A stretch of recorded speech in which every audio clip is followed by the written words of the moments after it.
pray that the good Lord will show you mercy and grace and will uplift you and redirect your path onto greatness and success. So happy birthday to you, JPKAB. Happy birthday to you. And thanks to Grant Park Clothing in Dansoman for my outfits, 0209855696. Forget my croaky voice there. It's a process, we're healing it. But I've been joined in studio by Sammy Gyamfi. Sam, Happy New Year. Good to see you. Good to see you too, my brother. Fantastic to have you. Thank you. Happy New Year. Happy New Year. Many happy returns. Let me begin this conversation with you and ask how your communication bureau is doing. You lead the charge. How is it doing? So far, so good. We are doing our best to communicate and disseminate the messages of the National Democratic Congress, and more importantly, to hold the incumbent government accountable. And, I don't usually like to assess myself. I like to take feedback a lot. So it would be good to know what you and others think about our performance so far. But everything we are doing is for the good of Ghana. And so to the extent that we are holding government accountable for their promises and ensuring that they serve the national interest, they take decisions that are in the interest of the people, to the extent that we are exposing the alarming levels of corruption and wastage going on in our country under the supervision of Alhaji Bawumia and President Akufo, to the extent that we are exposing their recklessness and crass economic mismanagement that has led to the imposition of many draconian policies on the already suffering masses, then I would say that we are on track. What would be your assessment of President Akufo-Addo's leadership in terms of what the Fitch, Moody's, you've seen the ratings. Do you agree? It's not about whether or not I agree, you see. It's about what the facts say. It's about what the reality shows. And if you look at the factual circumstances of our lives as a people, you cannot but agree with Fitch and the other international financial agencies who have all downgraded Ghana relative to our economy. Okay, our economic outlook. You cannot but agree with them that our economy is in shambles, our economy is in tatters, our economy has collapsed. In fact, as we speak, we don't have an economy. The finance minister disagrees. No, the finance minister rather agrees with me. Because a few weeks ago, you heard him say that without the passage of the e-levy, our economy will collapse.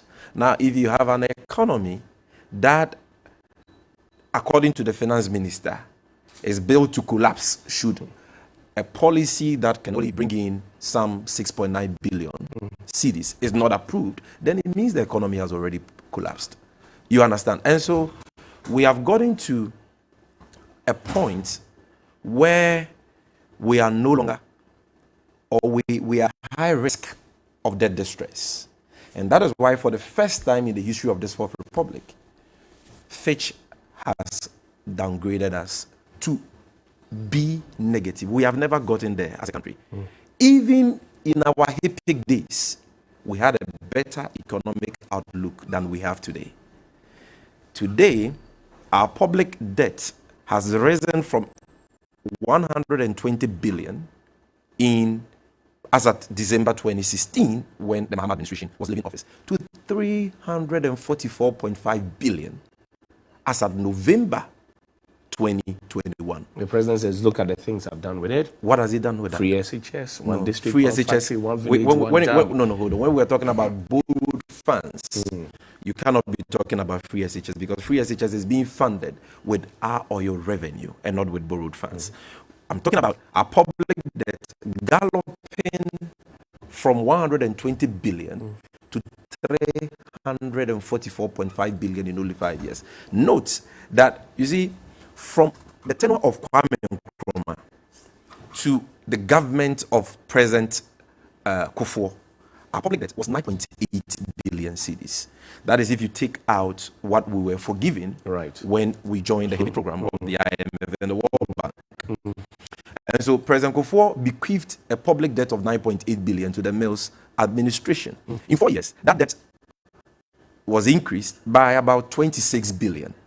Okay, so when President Mills was leaving office, our public stood at about 37 billion cedis as a country. So in 4 years, President Mills added about 27 billion public debt. Okay, then President Mahama takes over because of his vision to ensure a rapid investments in infrastructure and all that. We contracted a lot of loans for developmental projects that are tangible. The Terminal 3 project, okay, well, even Terminal 3 was done on the books of the Ghana Airport Company. But you can talk about the Rage Hospital, the University of Ghana Medical Center, the Kaswa Interchange, and the host of infrastructural projects in all sectors of our lives, which was built all across the country by the ex-Wal NDC Mahama administration.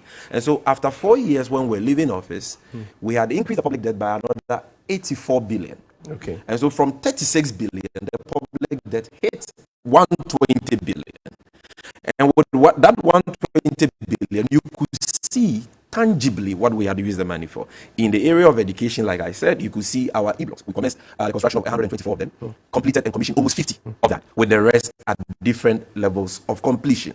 You could see district hospitals that were investing in regional hospitals in Upper West, in Upper East, airports, the Wa Strip, the airports, the rehabilitation of the Kumasi Airport, the KGTR market, the Kutukraba market.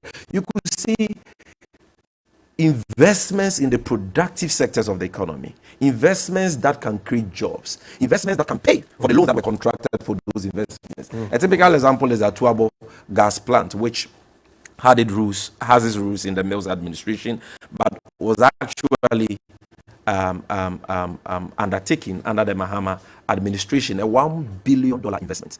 Okay, that today has ensured that we have a gas processing factory. Now that project saves this country almost $300 million every year. Money that hitherto was being used on the importation of gas to power our power plants. Now we are processing about 50% of the gas that we need for our power plants in this country because of that investment. And that investment can pay for the loan, the loan which was contracted for that project. That is what visionary leadership is about. And so President Mahama, hold on. So President Mahama also increased the public debt by 84 billion. Then comes Alhaji Bawumia and President Kufuor.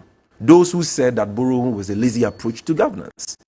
Those who said that the Tisikas also welcome there. Those who said that they had worked at the Bank of Ghana before and they knew that there was money in Ghana. Those who said that we could build roads with just road tolls and not borrowed funds. They come in, and in only 5 years, that debt has ballooned from 120 billion to 344.5 billion, an increase of 224 billion. That is more than a 200% increase in our public debt. And so because of this, interest payments and amortization, which stood at 14 billion as of December 2016, has now risen to 46 billion as of 2022. What that means is that when we collect our taxes in this country, this year government is projecting to collect tax revenue of 80 billion. 46 billion of that will be used on just one thing: debt servicing, interest payment, and amortization. It used to be 14 billion. They lambasted us, insulted us, called us incompetent, called us all manner of names. And today we are spending 46 billion on debt servicing alone.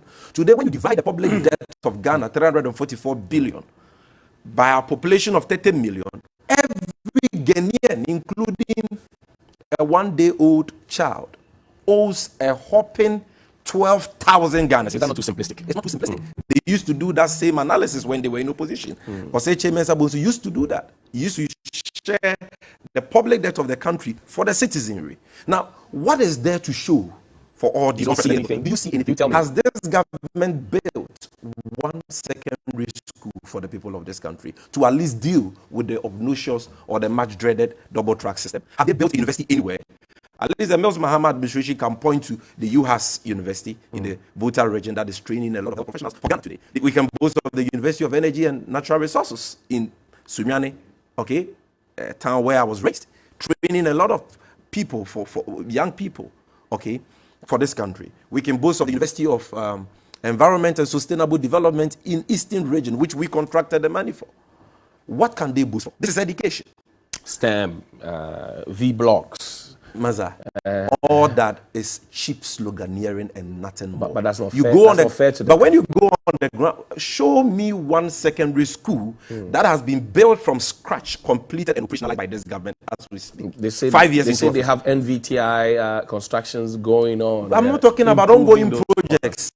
As for that one, every government can point to some. But that's what they're using the money I for. said, show me one project which has been started by this government, completed and operationalized.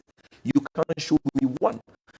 Not even one district hospital. This is the only government in the history of Ghana which has not built a single district hospital. 111, they gave us 1 year, within which they were going to build the 111 hospital. It's been over 8 months. Have they even dug a foundation for even one of those 111 hospitals? I can say that what the one not done being well. So what does it mean? Talk is cheap. And these people, that is what they specialize in. Braggers, talkatives. In terms of sloganeering, in terms of catchy phrases, they are the best, they are the experts. But when it comes to the real deliverables, the real work on the ground, they are always found wanting. I'm saying that they don't have one district hospital, not one regional hospital to show for all these unprecedented borrowing. So what investments are they making in the area of health? What investments are they making in the area of commerce? Have they built a market anywhere? What are they doing for this country to justify all these borrowings? And so we have got COVID came to derail everything. No, please. That's what we get that explanation. No, please. That globally COVID affected everybody, and we have it as well. So when you go to Cote d'Ivoire and Burkina Faso, the government is not building schools because of COVID.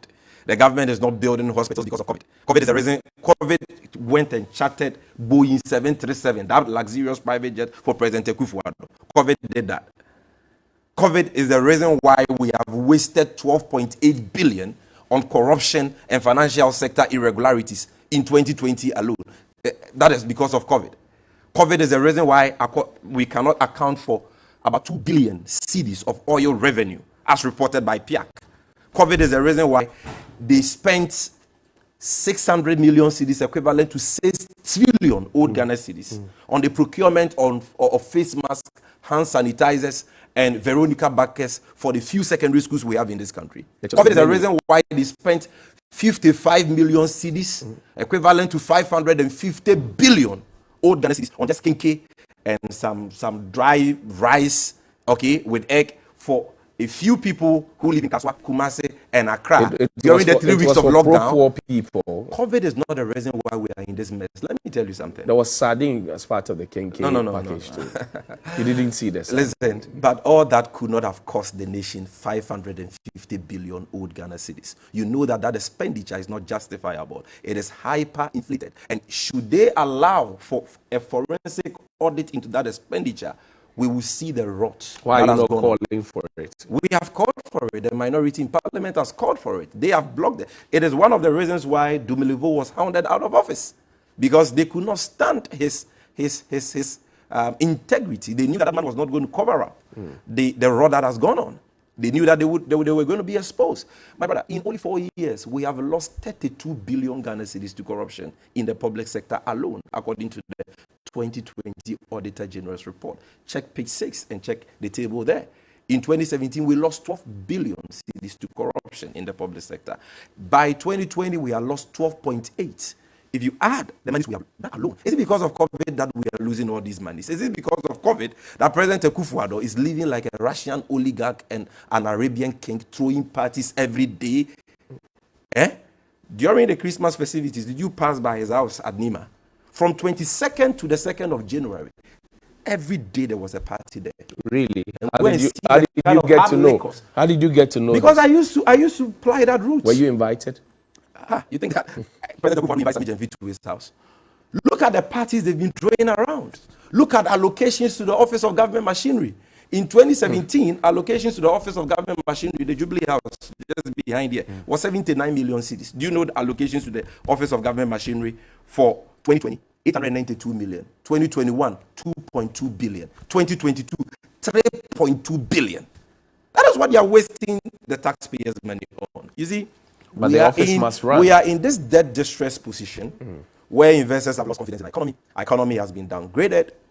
Okay, we've lost access to the commercial market. In November last year, we went for green bonds. We didn't even get the dollar because nobody wants to lend us money because they are not sure that we'll be able to service those debts. We are in this position because of the recklessness and mismanagement of this government. And the climax of that was what we saw in 2020, where our budget deficit hit a record high of 15.7%. It has never happened in the last 30 years of this country.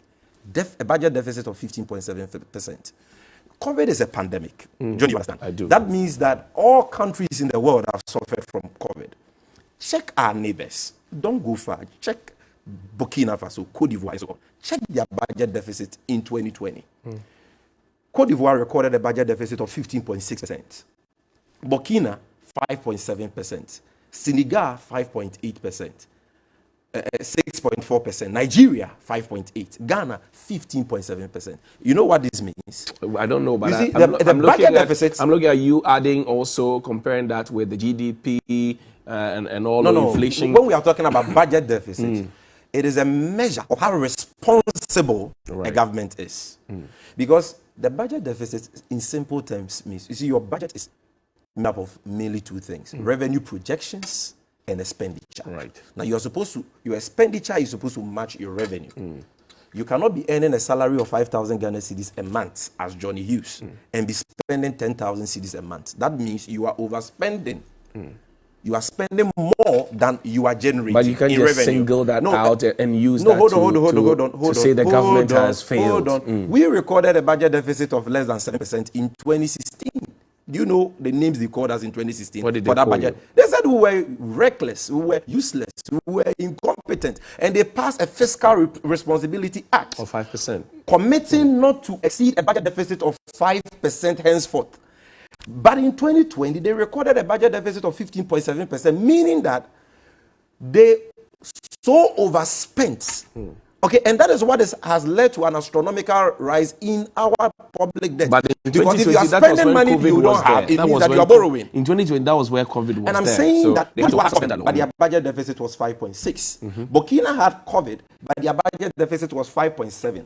Ghana, why? Population-wise, Even countries population that had lockdowns for months did not record budget deficit of more than 10%, not to talk of 15.7%. So in effect, what you're saying So that this is what has led. This is what led to the reckless borrowing. You see, they wanted to win the 2020 elections at all costs. you say the money So was they used for were elections. distributing monies to market women in the name of under the guise of COVID support, buying votes, wasting the public funds.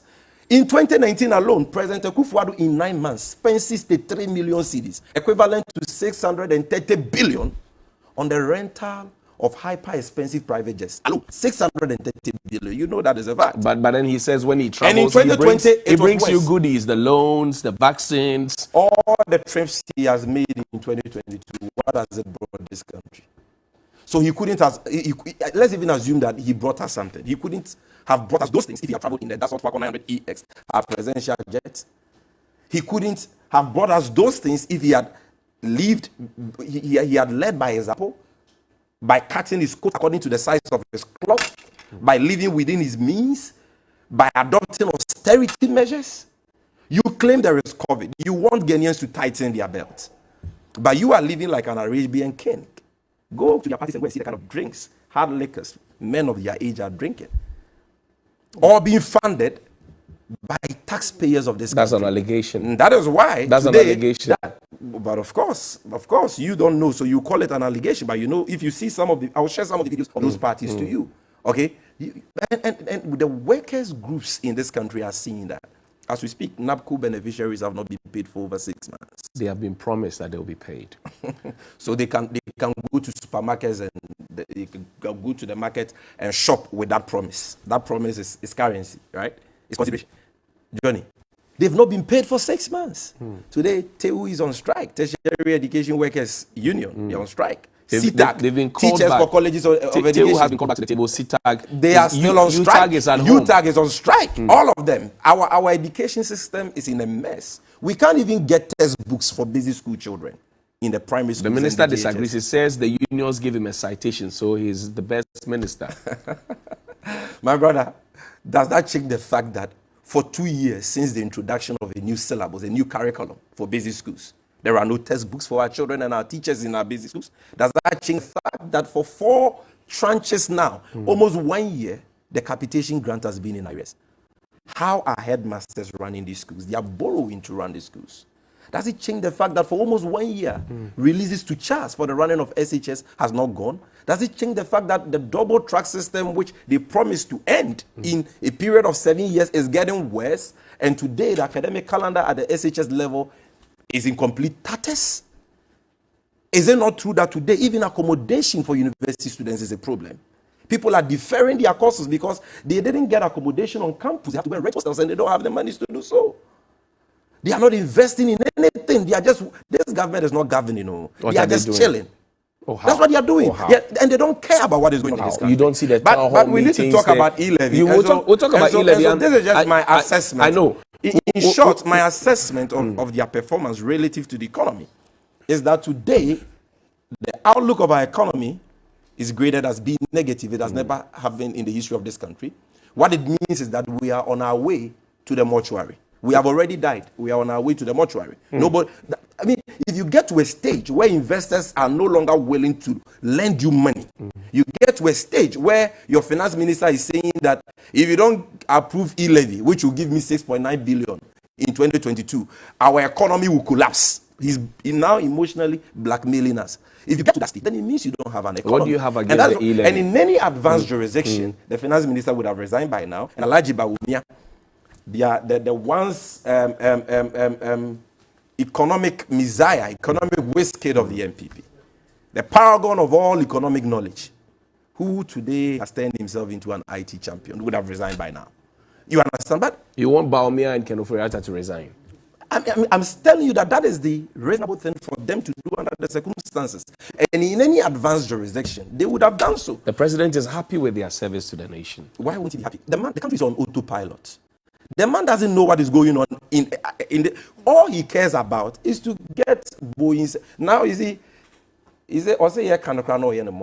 now angry that we are talking about his luxurious travel. So he says he will not even hire the jet again. He has leased it. So if you go to Terminal 3 now, the jet is there. Whether he's traveling or not, it is there. And for every hour, we pay $14,000, equivalent to almost 1 billion cedis. Taxpayers' money. Once he gets that jet, he goes and sits in. He's able to shower. There is a masseuse to massage him and all that. That is all Nana cares about. That there's a masseuse on the plane. Have you seen the interior of Boeing 737 before? Or the interior of Airbus ACJ320neo?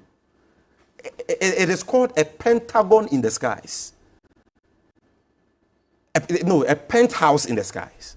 One of the most luxurious jets in the world. These are the kind of jets we are talking about.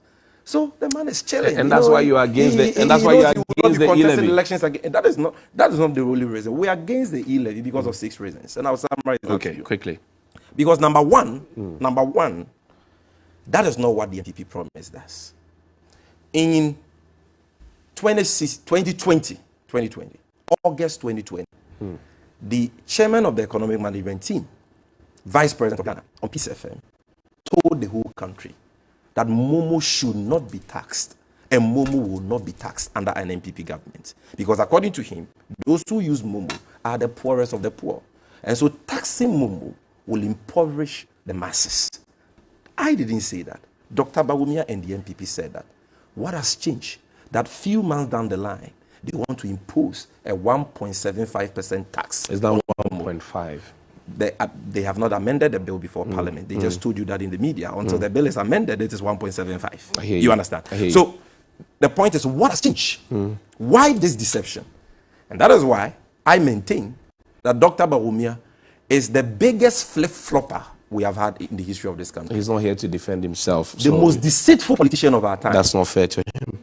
Why is that not fair? You tell us only in August 2020 that Momo should not be taxed. You get elected into office and you introduce a 1.75% tax, and now he has gone sash. Where is Dr. Bawumia? Have you heard him on the e-levy? So the first reason why we are against the e-levy is because it is deception. This is not what we were promised. The second reason why we are against the e-levy is that the e-levy is not a tax. What is it? It is theft. Oh, you must understand Sammy that. Gyamfi. You see, it is not a tax, it is theft. We have a tax regime as a country.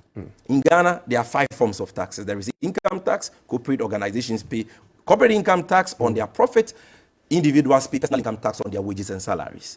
We have VAT, which is an expenditure tax. You pay as you spend. Consumption tax. We have excise duty, import duty imposed on imported items. Okay. We have I said excise duty. Right. I mean import duty tariffs. We have excise duty imposed on alcohol and products that are deemed to be harmful and so on, petroleum products. Then we have levies and so on. In Ghana, under our tax regime, we do not tax savings. That's right. We do not tax capital or investments. We do not tax withdrawals. But the e-levy, if approved, will be imposed on savings. It will be imposed on capital. It will be imposed even on non-taxable funds. My brother, if you get paid your salary here at TV3 of say 10,000 Ghana cedis, okay, that money would have already been taxed. You would have paid your income tax already. Now, if you withdraw that money from your bank account and you decide to save it, you see, you can decide to save that money under your pillow or in your purse or in your bag or in your bank account or in your Momo account. Your Momo account is like your wallet. It's like your purse. That is why it is called e-wallets. Okay. If you decide to save the money under your pillow, you won't pay a tax. If you decide to save it in a savings account in a bank, you won't pay a tax. But if you decide to save it in your electronic wallet, which is your Momo account, Dr. Bawumia says he will charge you 1.75% e-levy. On savings, can you go into my purse or my bag and tax me for saving money? Is that an echo? I mean, it beats my imagination. Ridiculous. Again, And that's why you call it theft. Again, if that same 10,000 Ghana cedis, if I want to invest it into a business, you don't charge me a tax for just investing the money. You wait for me to invest the money, make profit, then I pay corporate income tax, pay and other forms of taxes. Are you getting me?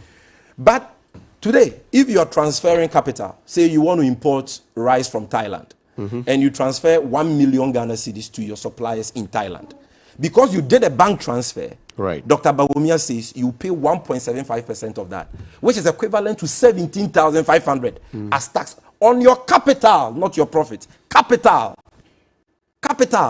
For every transaction you do with your capital, whether you send it through Momo or whether you send it through your bank account, it is your capital, your investment, yet you'll be paying taxes on that. Even when you go to the bank to withdraw money with your own ATM card, or you go to a mobile bank to withdraw your own money, you are paying a tax on that because it is an electronic transaction.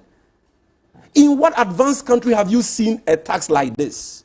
In Tanzania and Kenya, there are e-levies, but you know what they do? Yeah. The e-levy is a tax on the fees you pay for that electronic transaction. So when you send Momo of 1,000 cedis in Ghana, MTN collects 10 cedis fees. Right. So Kenya and Tanzania has imposed a tax of 10% on that fee. On the 10 cedis. On the 10 cedis, okay. Not on the transaction amount.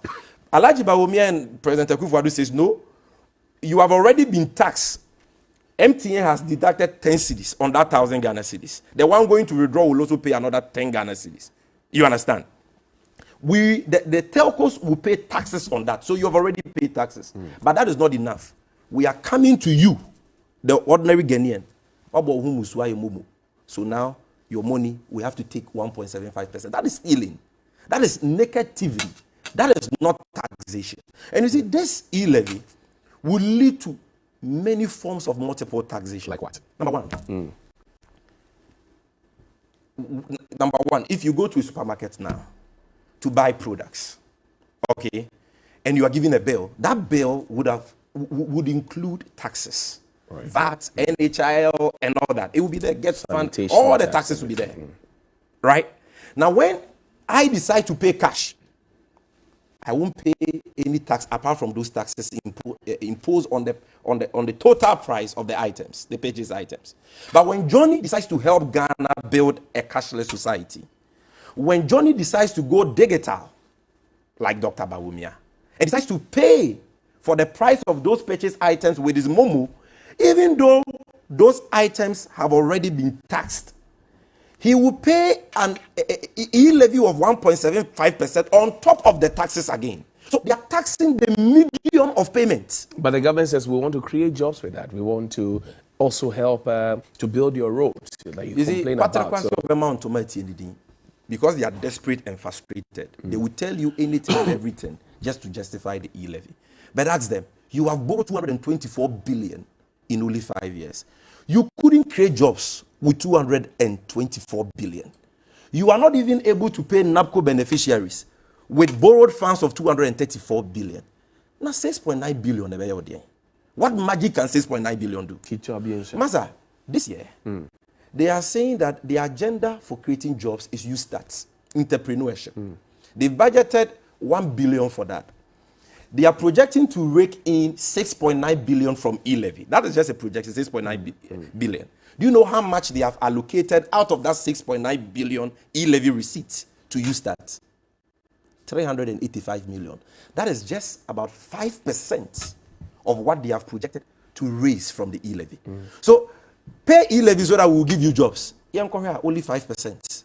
385 million out of a revenue projection of 6.9 billion. Do you know where they say they will get the rest from? Donors. These are the apostles of Ghana beyond. Which donors? Donors. They are saying people will come and give them money, so they will use that for you start.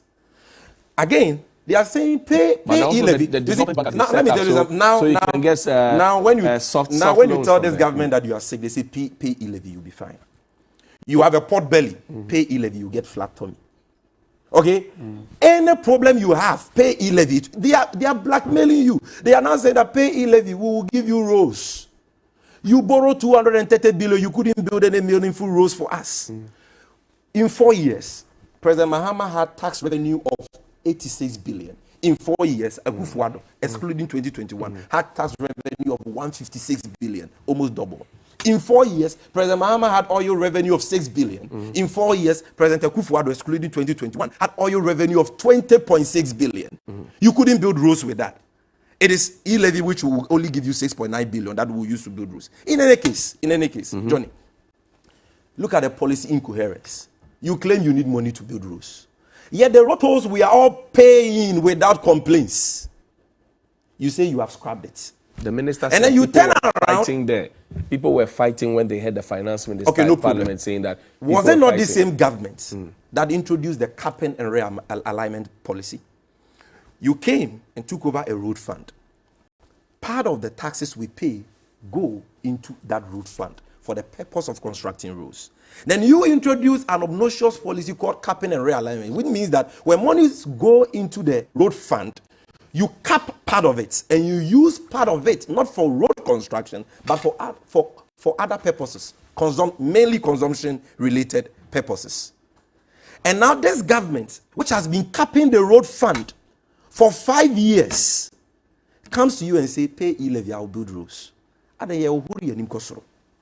do they take us for? Well, Afenyo said, for example, that he's at the road fund. Sometimes they have money, maybe 30 million, but they don't know which of the contractors to pay because there are two things they are going to use it. People have used their. It is not true. You see, what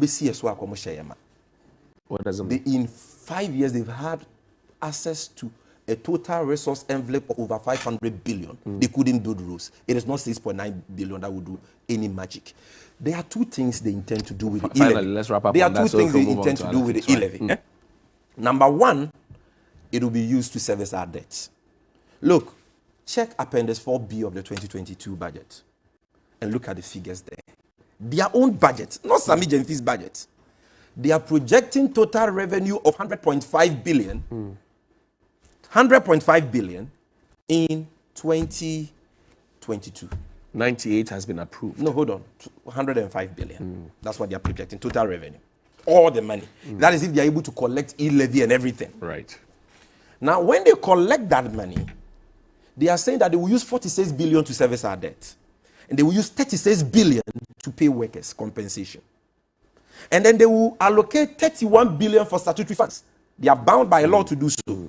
That alone, these three budget lines alone, leads to a total of 113 billion. So it means that their total revenue projection of 100.5 billion can't even pay workers, service our debt, and still have some left That means for we are statutory heading for funds. deficit, right? Not a huge deficit. It means we are in crisis. It means that to be able to even get money for statutory funds this year, we must borrow about 12 billion. And that is why they've given us a signal that common fund may be borrowing for the first time in the history of this country. For almost 1 year, the State Assembly Common Fund has not been paid. How then would assemblies get monies to run the assemblies and undertake developmental projects in our communities? For two quarters, MPs' common funds are not being paid. Yet this government is the most resource government in the history of our country. You see, it's about misplaced priorities. It's about wastage. It's about the corruption. You understand? And what is even painful in all this, Johnny, is that the timing of this e-levy, Is it bad? this year, 2022, fees and charges is going up by 15%. You know what that means? It means that from cradle to grave, from the time you are born till the time you will die, every government service you seek, the price you pay for that will go up by 15%. School fees. When you are born today, you are giving birth today, your birth certificate fees, 15% increment. When you die, death certificate fees, 15% increment. Mortuary fees, 15% increment. Passports, 15% increment. Road worthy certification, 15% increment in the fees. Driver's license, 15% increment. You are a student in a public university, your school fees, 15% increment. Polytechnic student, your school fees, 15% increment. College of Education, your school fees, 15% increment. Nursing training, school fees, 15%. All the fees we pay to government are going up by 15% this year. Check the dollar. Now you need, as first it was 6.5, now 6.6. In some forest bureau, you need 70 pesos to get a dollar. Check price of fuel. Today we are told that the prices will be going up again. Right. Last year alone, the price of a gallon of diesel and petrol went up by a whopping 9 Ghana cedis. This year, we are on the same trajectory. Prices of commodities on the market are skyrocketing by the day. People are suffering. There are strikes and agitations on the labor front. And all the government cares about is the imposition of an obnoxious. See the way they are jumping over themselves in parliament just to punish Ghanaians for a mess they themselves have created, just to blackmail us into paying a tax which will not even be used for development. It will be used to service our debt. And you know, when they are done with that, do you know what they will do? Immediately the e-levy is passed, they are going to monetize the e-levy. You don't know that for No. That's what they are going to do.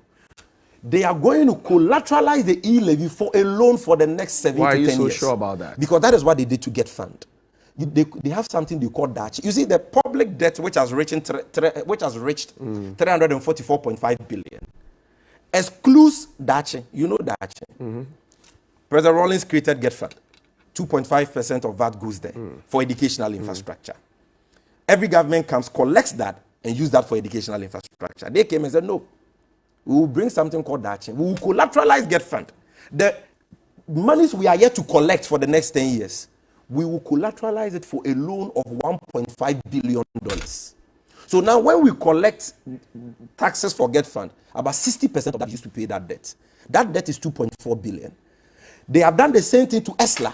The ESLA, they called names. They said it was a nuisance tax. They were going to abolish and all that. Energy sector levy, right? Yes, they collateralized it for a loan of 9.3 billion.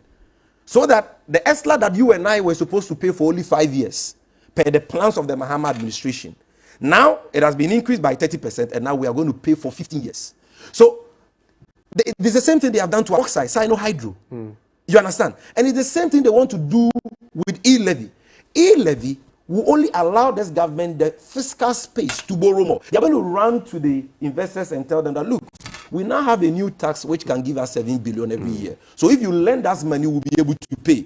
So we are collateralizing receipts from the e-levy. So, or going to carry forward. Every year, e-levy will give them 7 billion, but give us 70 billion to spend today. So for the next 10 years, when we collect e-levy, we'll use it to pay that debt. That is what they want to do. Are you guys deliberately pushing the government to IMF? We pushing the government to IMF because it appears that's what you want them to do. Are we the so ones? There's No. some form of Are equalization. we the ones who downgraded our economy to B minus? Are we Fitch? Are we the investors who are refusing to lend them money? Are we the ones who supervise that unprecedented, reckless budget deficit of 15.7% in 2020? Are we the ones responsible for all the wastage and the corruption that has gone on in the last 5 years? How can we be blamed for that? How can we be blamed? But you see, they must be made to face the full consequences of their act. And that is why I like what Dr. Steve Mantiaf said. Right. That if it to take the IMF, okay, to pump, I don't want to say to pump some sense, but if it to take the IMF to make our government responsible, then so be it. We are not the ones you see, there are options. The government has cut down the numbers of ministers, for example, compared to what they had in the first administration. Clearly. Yet they have increased the salary, the wages and salaries of ministers by 70%. 70%. At the time, the wages and salaries of public sector workers was increased by a paltry 4%. You increase that of your appointees by 70%. And the president came and checked that oh, he has refunded his. So Bawumia and the other appointees should refund theirs. Still, they check. None of them have refunded those monies to them. Okay? You have cut down on your ministers, but you are increasing allocation to the Office of Government Machinery. Last year, you did 2 billion, Jubilee House. This year, 3.2 billion. What do they do with the money at the Jubilee House? Do they cook the currency notes and eat it or what? What do they do? 3.2 billion, Office of Government Machinery. They work for the country. What work? So what is there to show? And how are these monies being used to better the lives of Ghanaians? How are these monies being used to create jobs? How are these monies being used to improve quality health delivery in our country, quality education in our country? You seem not to see anything. Money being used to improve roads. You seem not to see anything. But you seem to see a lot of good things in this government. So show me some. About the Akufo-Addo government. You show me some. You see, you know that what I'm saying is the truth. The only difference here is that I'm sitting in this chair and you are here. If we change the position, you say words that I'm saying. Because I've been watching Johnny's Bite. And you see, they don't like people like you who keep them on their toes, who hold them accountable for their promises. So what I'm saying is that the e-levy is not justifiable. It is not a tax, it is theft. It is a deception. That is not what we were promised. The timing is bad. They are only seeking to punish us for their own mess, for their own recklessness and mismanagement. It will not be used to create jobs. It will not be used to build roads. It will not be used for the development of this country. It will only allow them to borrow more and worsen the economy. The e-levy is back on the order paper, according to Komla Kluche, who is our parliamentary correspondent. The speaker is not around. And we don't know what happened the other time when the speaker was not around. Joe Sawusu wanted to vote. The minority said, we won't allow you to vote, and it was the brawl. They have apologized and said they won't go that route again. But this morning, it's back on the order paper. Speaker Bagbin is not there. What's on your mind? So it's a dresser for back. What about the breastfeeding mothers? Amadou Kwa, you mean? Yeah, members of parliament who have 1 month old babies and all that. They also back. What about the Minister for Energy, the one who just undergone surgery and has been advised by his doctors, okay, to rest and recuperate and all that? Are they all back? That is how desperate they are, okay, just to pass the e-levy. Assuming they are better. Assuming they are all back. We are more organized than them. And so even though they have majority, 138, mark my words, the e-levy will not pass. Because they will not get that 138. Assuming they all come. If they all come, one of them will have to preside. And if one of them presides, and they all decide, their side, all the 137 decide to vote for the e-levy, our MPs, our gallant 137 MPs, and I salute them for their patriotism and for standing with the people of this country. They have indicated that they will continue to vote against the e-levy. So it will be 137. And per Article 104, when a vote on a motion is a tie, the motion is considered lost. So the e-levy will be killed today if they decide to proceed with the vote. And see, the only way they can approve the e-levy under these legal circumstances is for them to do their usual patapa. There are two things they are planning to do: invade parliament with some soldiers You know, they will not even be correct soldiers. They are vigilantes clad in military uniforms. This is a serious thing you're saying. Okay, and ensure that that's a very serious yes, thing you're and saying. ensure that the first deputy speaker who will be presiding will be able to vote, even though they know the laws don't permit that. And what's the second Or thing? two, what they are planning to do is that after the voice vote, after they take a voice vote on the motion, and there is a call for division or a call for a head count, they will not recognize our leaders for them to make that call. So we just take a voice vote. The ayes have it. Sitting is adjourned. That's all. Go to hell. You Or have go to this on court. authority. Oh, good information. From where? We have a lot of people in there. You think that all the MPs, you see, the only lack they have is that this is not going to be a secret ballot. They are supposed to vote in the open. And that is why even MPs who are not happy with this levy will not be able to vote against it. But most of them communicate with us, so we know what they are planning.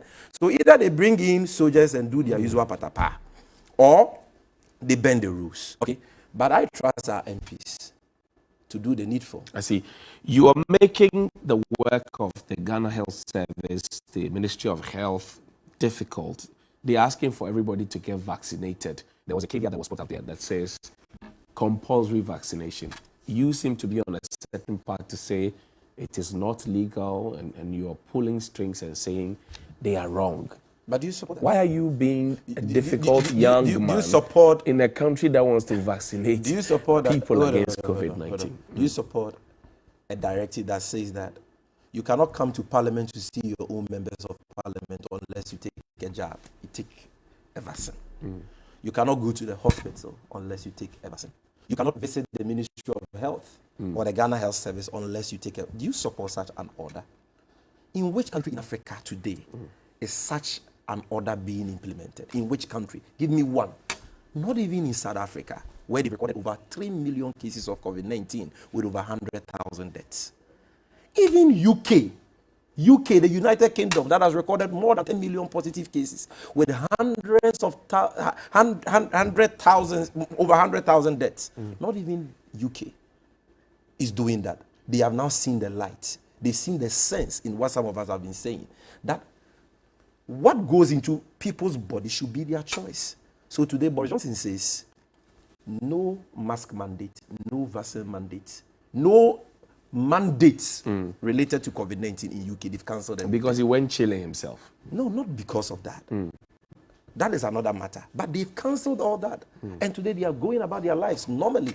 You go to the US today, the US Supreme Court says, no, Usher, you cannot force workers, 80 million workers of the United States of America, to mandatorily take a jab lest they lose their jobs. And you want to support such a system in Ghana? Listen, number one, it has now been established. Government, you know, I'm in court with them. Immediately we sued them and they saw our statement of case. They hurriedly reviewed the mandatory vaccination directives at the airport. So now I'm happy that because of our suit, Ghanaians who were stuck abroad and could not come home unless they were prepared to take a jab can now fly into the country. They knew it was wrong. Oh. They waited for us to go to court before they reviewed that. Now, they have admitted in court processes they have filed that the vaccines are not effective. The vaccines cannot prevent the transmission of COVID, cannot reduce infections rate. That's what they have said. They say the vaccines only reduce the risk of hospitalizations and severe illness. And that's what they have said. And they've not provided a scintilla of evidence or any data to support even the claim that the vaccines can reduce hospitalizations. Because this data from Scotland, the course, so let's hold on so we don't get to subjudicate. Data from Scotland. What is before the court is the one, the directives at the airport. Right. And that one, they have already done the right thing. But we will still want the court to pronounce on that so that tomorrow they will not wake up and say, we are bringing it back. Are you getting me? What I'm talking about has to do with mandates that are being rolled out illegally in the country by various state agencies. Are you aware that some concerned doctors petitioned President Akufo-Addo? That's right. To review those vaccine mandates. Have you seen the response from the president? I shared a copy with you. Read it. The president says he has not directed any government institution to mandate vaccines in Ghana, COVID-19 vaccines. So he's not aware of what gave the directive. Yes. So he's not aware of what the Ghana Health Service is doing. The letter was signed by Dr. Nsiasare, his advisor on health. You can't even do that in Ghana. In Ghana, The laws are clear. It is only the president of Ghana who, by an executive instrument, can restrict freedom of movement. The president has not issued any executive instrument.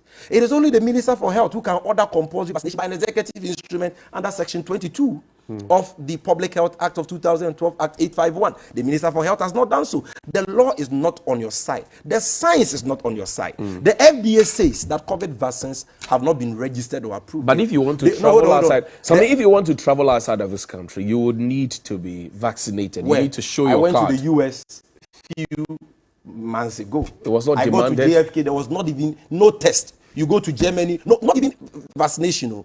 Proof of vaccination, no test. But from here, if you travel, even the US, when they introduced those vaccination requirements at their airports, they excluded citizens and persons traveling on immigrant visas, and residents were all excluded. In the US, there is no country in the world today that require their own citizens to take a COVID vaccine before their own citizens can travel. But how did you get out of Ghana without the President Akufo-Addo is doing this. President Akufo-Addo is doing this because of one thing: money. Oh, how? Greed for the EU has given him 83 million euros. He told us in his last address to the country. And the conditionality for that money is that ensure that at least by close of 2022, 50% of your population are vaccinated. So all what he's doing is because he has been giving money. That, why will he be violating the directives of the FDA? And why will he be feigning ignorance to the concerned medical doctors? Okay, we have very little time to go. Let's look at President Akufo-Addo's government again. I'm sure you are familiar with the ministers. You obviously have given the president a downgrade. You say the government is not doing enough. The president has been very minimal in terms of reshuffle or even asking people to go away. Yesterday, on the front page of the Finder, 5.3 billion has been lost in 2020 alone, or declared as losses by state-owned enterprises. But the president is not moving people around. Same set of people, same old faces around him. If you had a chance to meet the president, what would you tell him? You see, I have a problem with your question because your question suggests that the problem with this government has to do with appointees. The appointees have done nothing wrong. The problem we have on our hands is a leadership problem. If that problem were ever a human being and had a name, the name would be Alhaji Bawumia and President Akufo-Addo. They are our problem. Until you fix those two, you are going nowhere. What you are seeing the appointees and the other officials of government do are just symptoms of a root cause. They are not the problem. Are you getting me? The problem is a leadership problem. Look at President Akufo-Addo. Look at Alhaji Bawumia. Do they look to you as people who are serious to leave behind a legacy? They don't. Do they look to you as people who are serious to transform this country? These are the people who promised us that we should vote for them in 18 months. They will transform Ghana. In 18 months, no community in Ghana will have a toilet or water problem. They said they will not even build tarred roads or asphalt roads for us. So if you vote for them, they will give us concrete roads. They promised us sky trains. Have you forgotten? The kind of things they have promised us in this country. Amewu said that's not possible. They don't care. They are wasting money. And so, they are learning from the leader. Okay, so the president is wasting money. So if ABJ, Director General of Public Procurement Authority, also decides to form a company with his brother-in-law, Talent Discovery Limited, to sell government contracts and makes 400 billion UCDs out of that, according to Shraj. Money he cannot account for. Can you believe him? He's learning from President Akufo-Addo. And that is why President Akufo-Addo says that, oh, you've done well. You go and stay home and enjoy the money. He has cleared him. Till date, he has not been prosecuted. Yet there is a Shraj report indicting that man. And Shraj has the powers of a high court. President Akufo-Addo has left him off the hook because he is the biggest enabler and promoter of corruption in this government. He has denied that. He says you cannot say that because he's not clearing it. The people like in Isawam, he doesn't clear the people in Isawam today, most of them, 90% of them, denied the offenses they were charged with. Even Atai, when he was charged before a court of competent jurisdiction, he denied. So mere denial is nothing. What does the evidence show? Where are the 500 excavators? Stolen. Frimpong Boate reported that matter to the police. accusing the vice chairman of the MPP in the central region, we see government's auctioneer, as the one who supervised the stealing of those excavators. And in fact, we have seen a video in which those two people were engaged in a conversation saying that their party needs money, party here. You remember that video? And so they should be giving the seized excavators to their general secretary and other officials of the party to do galamsey, which they have done. And they have destroyed our water bodies and our forest reserves. Still date. Where are the missing excavators? But we are fighting what about galamsey? The gold they seized from the illegal miners? But we are fighting They've galamsey. stolen all. But we are fighting galamsey. Never in the history of this country have we had such, in the words of Sheikh Isikwe, stealers in office. But you see, people have been cowered into silence. People feel intimidated, so people are not able to speak up. And that is why I get happy now when I hear the Cali Bishop Conference saying it as it is. Okay? And condemning the thievery going on. Yeah, Wabian someone says they need to bring further and better particulars. They can just make statements. But the missing excavators, what further and better particulars do you need again? The missing tricycles, what further and better particulars do you need again? The 5 million liters of contaminated fuel at Boss, which were sold to Moving Pina and Zoop Oil in breach of the public procurement law. What further and better particulars do you need again? There is a committee report on that, headed by Senor Husi. Haven't you seen that report? Is it not the fact that today the proceeds of that transaction has not been paid into the state, into the state coffers and has been pocketed by some people? They don't care. Is it not the fact that as a result of the PDS scam, we lost $190 million under Compact 2 from the Americans? We lost Compact 3, $500 million. Is it not true that all the electricity bills that you and I pay to PDS for 6 months have not been paid back? They saw the corruption, they saw the fraud, and they pulled the plug. Yes. So if somebody steals from you and you detect that, okay, and then you detect that, so you are going to allow the thief to go away with the loot. Is that what you're saying? For 6 months, we paid electricity bills to a fraudulent entity called PDS. I was not the one who said the company was fraudulent. It was Peter Miwu, the Minister for Energy. Because according to government, they duped us. The insurance guarantee they presented for the assets of ECG was fraudulent. It could not be justified by the company which was said to have issued it. Now, this company has collected electricity bills from Ghanaians, totaling over 3 billion cedis in a period of 6 months. You've detected that they are fraudsters. What will any responsible government do? Collect our monies from us. But the opposition, where is the money? The opposition is also watching. You're supposed but what to should be, we do? The prosecutorial, in a democracy, but what should we do? The arm of legislature, are supposed to hold government accountable. No. There is a limit to what the opposition can do.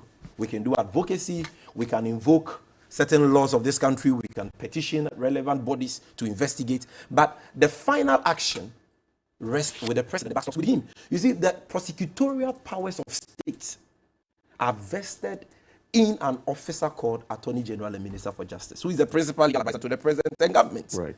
He is hired or fired by the president. His name is Godfrey Adame. Okay. Now, instead of him going after these people, they are rather protecting them because it is a clique. They are all beneficiaries of this wanting dissipation of public funds and the naked thievery going on. Sammy, let's wrap up like this. Yesterday was 3 years since the Ayawaso West Wogon conversation happened. People have been maimed. At least 8 people, I'm told, have to be compensated. They have not been compensated as yet. And there's a whole commission that was set up. The Milshort Commission recommendations were made. And up until now, those recommendations have not been applied. Again, I'll ask you, what do you think? Sad, but not disappointed, not surprised, because I have always known that President Akufo-Addo was the mastermind and the architect of the atrocities we witnessed during the Ayawaso West Wogon by elections. He was not there. But he needn't be there. He is the chairman of the Security Council, okay, of our national security. Who were the ones who committed those atrocities? Officers from national security. Who were the ones who gave them those guns, those accoutrements, those vehicles? National security. And national security is headed by the president. Are you getting me? So he sanctioned the operations. These guys were recruited immediately the NPP came into office. They were sent to Asuchuare and other military bases and trained and armed. Today, some of them are at the Jubilee House, and some of them have been caught to be engaging in galamsey. Others have been caught to be engaging in robbery. You've reviewed the stories here, right? Now, these are the people who are now working in the once revered national security apparatus of this country. They were armed and giving orders to unleash mayhem and violence on innocent civilians. People were beaten to pulp. People were maimed. There are people who have sustained life-threatening conditions as we speak now. Some cannot walk, some cannot see. The president has not even said a word to commiserate with these people. He never visited them at the hospitals. He has never condemned atrocities. He set up the short commission to investigate the matter. The commission did a thorough job, produced a report. The president said, no, I disagree with all your recommendations. Issued a white paper. And what did he do? He said, I won't work with your recommendations. The guy who assaulted Sam George, the committee, a short commission recommended his prosecution. The president said, no, I won't prosecute him. Wabono. Why? Because Sam George provoked him.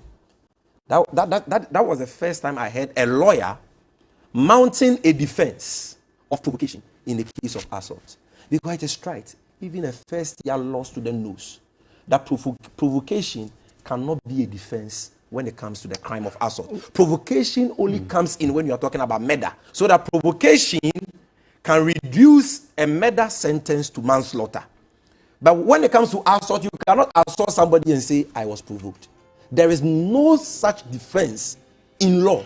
Yet the president said it was okay for a certain member of parliament to have been assaulted because he was provoked. What? Even double, the one who was wielding weapons and all that without any legal justification, who was recommended for prosecution. The president said, okay, I will prosecute. Till date, nothing has happened. What impact would this have on the 2024 elections? Because that's what's on the minds of many Ghanaians. They won't change their winning strategy.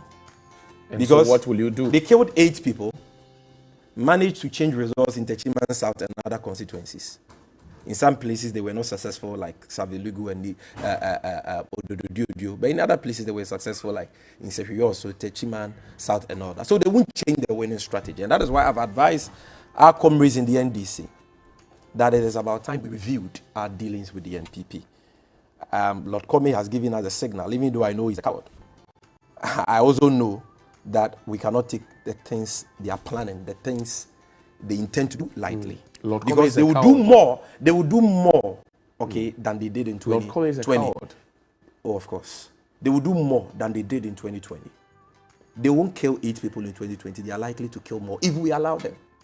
The atrocities we saw in 2020 would be far more in 2024 because that is what gave them the victory. Why would they change it? I hear you. So we have to prepare ourselves to, number one, be vigilant and protect the ballot boxes. We are not going to be violent. Ours is to be vigilant, and ours is to prepare and put ourselves in the position to at least defend and protect. Do you trust ourselves. the police? Defend Do you and trust protect the police? This police service. Yes, under a new leadership of Dr. Dampari. That conversation is a conversation that we will need time for because Is a yes I am or not. no? You trust the police? Yes or no? Then we can. I see. The police is an institution of state, and we are all supposed to trust that institution. But do you trust? But unfortunately, if you look at the people at the helm of affairs today, no. Sammy Gyamfi, thank you very much. He is the National Communications Officer of the National Democratic Congress. He gave us a lot of his morning this morning. Yesterday he couldn't appear because he said he had to go to court. But today he has been here. We'll have sports shortly, but a happy birthday to Sergeant Adams Zachary, Army Headquarters, Bema Camp, Accra. This is from Mrs. Stella Opoku Adams and all the children. Many years of favor to you. Also to the new Lieutenant Colonel Ziga. Promoted from Major to Lieutenant Colonel. Happy for you and congratulations. And to all the men who have been promoted and the women as well. Happy, big congratulations to you. This is from the campaign team of Mr. Gayhat Mensah, who's an aspiring GGA president. They say, well, happy birthday to you. Also to Sweetie Afia Vero. This is from Komla and the girls. And also from Charles Hajo Workshop Manager, Tata Africa Holdings. Wishes Mr. Ebenezer Abuyiwa Bonyewa, I hope I got it right. Father-in-law, happy birthday. Also, grandmother, belated happy birthday. Mr. Kote sent that one. You're 95. And also, a little daughter, Peniel Arana Kote, is 1 year old. This is from Messi. Your mom and Samuel, your dad. This is your birthday as well. Happy birthday. The sports after here.